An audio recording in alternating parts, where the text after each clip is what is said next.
Dear doctor ETV, నా వయసు 25 సంవత్సరాలు. డెస్క్ జాబ్ చేస్తున్నాను. గత 15 సంవత్సరాల నుంచి జ్వరంగా ఉంటే డాక్టర్ని సంప్రదించాను.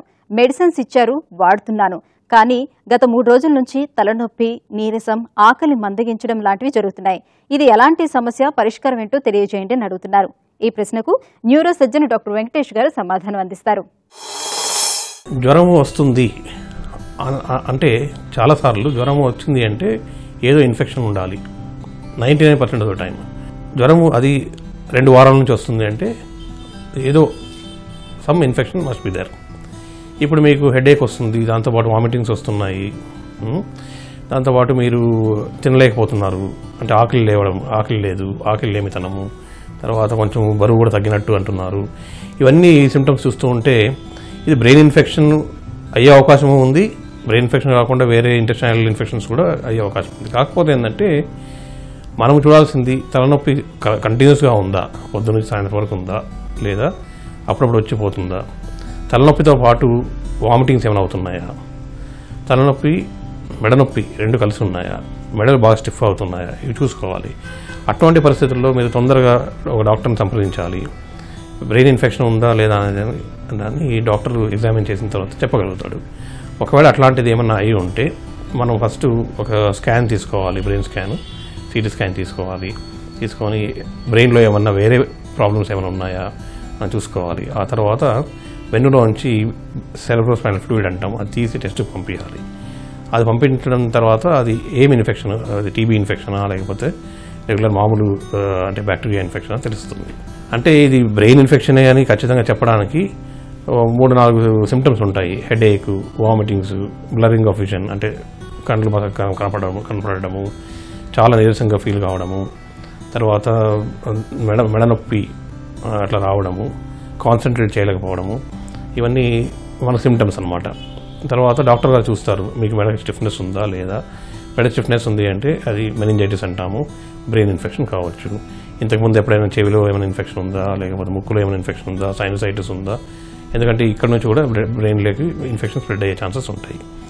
సో ఇవన్నీ డాక్టర్ గారు పరీక్షించి చూసి ఆ తర్వాత అవసరమైన టెస్టులు చేస్తారు. చాలా ఇంపార్టెంట్ టెస్ట్ ఏంటంటే వెన్నులోంచి మనం వాటర్ ఉంటుందన్నమాట, సెరెబ్రోస్పైనల్ ఫ్లూయిడ్ అని, స్పైనల్ ఫ్లూయిడ్, దాని టెస్ట్కి పంపించాలి. దాంట్లో మనకు పయోజెనిక్ ఇన్ఫెక్షన్ అంటే పస్తో కూడిన ఇన్ఫెక్షన్ ఉంటుంది, అట్లాంటిది ఏమైనా ఉందా చూసుకోవాలి.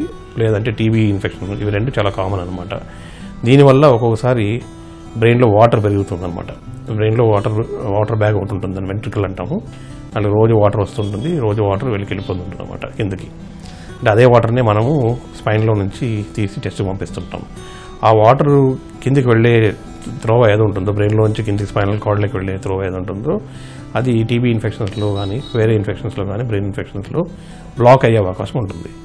అది కాకుండా మన నన్నెత్తిన ఒకటి పెద్ద రక్తనాళం ఉంటుంది, చెడు రక్తనాళం, దాంట్లో కూడా వాటర్ ఇంకిపోతుంటుంది రోజు.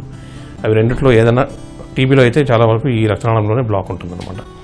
దానివల్ల ఏమవుతుందంటే వాటర్ రోజు లోపలికి వస్తుంటుంది బ్రెయిన్ లోపలికి, కానీ కిందికి వెళ్ళలేదు. దానివల్ల ఆ బ్రెయిన్ లోపల ఉన్న ఒక వాటర్ బ్యాగ్ ఏదైతే ఉంటుందో వెంట్రికల్ అంటాం కదా, అది పెద్దగా అవుతుంది అనమాట.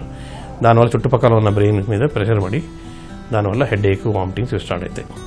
దీన్ని తొందరగా రెక్టిఫై చేయకపోతే బ్రెయిన్ పర్మనెంట్ డ్యామేజ్ అయ్యే అవకాశం కూడా ఉంటుంది.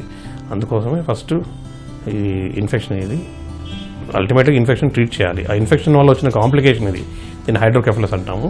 అంటే వాటర్ కిందికి వెళ్ళకపోవడం వల్ల, వాటర్ సరిగ్గా అబ్జర్వ్ కాకపోవడం వల్ల అది వాటర్ అక్కడే అక్యుములేట్ అయ్యి బ్రెయిన్ మీద ప్రెషర్ పడుతుంది అనమాట. ఆ వాటర్ని తీసే ఒక ఆపరేషన్ చేయడం కానీ, దానివల్ల వాటర్ బయటకు వచ్చేసి బ్రెయిన్ మీద ప్రెషర్ లేకుండా చేసి, అది పార్ట్ ఆఫ్ ద ట్రీట్మెంట్ అనమాట. యాక్చువల్గా బ్రెయిన్ ఇన్ఫెక్షన్ ట్రీట్ చేయడం చాలా ఇంపార్టెంట్, దాంతోపాటు ఇది కూడా చేయాలి. సో దాంట్లో కొన్ని కొత్త రకాల ఆపరేషన్లు కూడా వచ్చాయి. అంటే ఎండోస్కోపిక్ పరికరాలతో చేసే ఆపరేషన్, చిన్న హోల్ ద్వారా వాటర్ని డైవర్ట్ చేసేయచ్చు అనమాట. బైపాస్ చేసేస్తే అప్పుడు వాటర్ ప్రెషర్ తగ్గిపోయి బ్రెయిన్ మీద ప్రెషర్ ఉండకూడదు. దాంతోపాటు కొన్ని వారాల నుంచి నెలల వరకు, టీబీ అయితే సుమారుగా 9 నెలల నుంచి సంవత్సరం వరకు టీబీ మందులు వాడాలి. అదే పయోజెనిక్ ఇన్ఫెక్షన్ అనేది అట్లీస్ట్ 3 నుంచి 4 వారాలు ఇంజెక్షన్స్ తీసుకోవాలి, యాంటీబయాటిక్ ఇంజెక్షన్స్. ఇవన్నీ తీసుకుంటే 90% to 95% టోటల్ క్యూర్ అయ్యే ఛాన్సెస్ ఉంటాయి. కొన్నిసార్లు ఏమవుతుందంటే మనం అవన్నీ చేసే లోపలనే మెడిసిన్స్కి రెస్పాన్స్ రాకముందే కొద్ది గొప్ప బ్రెయిన్ డ్యామేజ్ అయ్యే అవకాశం ఉంటుంది. అటువంటి పేషెంట్స్కి కొంతవరకు కొన్ని ప్రాబ్లమ్స్ ఉంటాయి. సో అందుకే ఏ జబ్బు కానీ నిర్లక్ష్యం చేయకుండా ఎంత తొందరగా అయితే అంత తొందరగా డాక్టర్ గారిని సంప్రదించడం వల్ల మనకు మేలు జరుగుతుంది.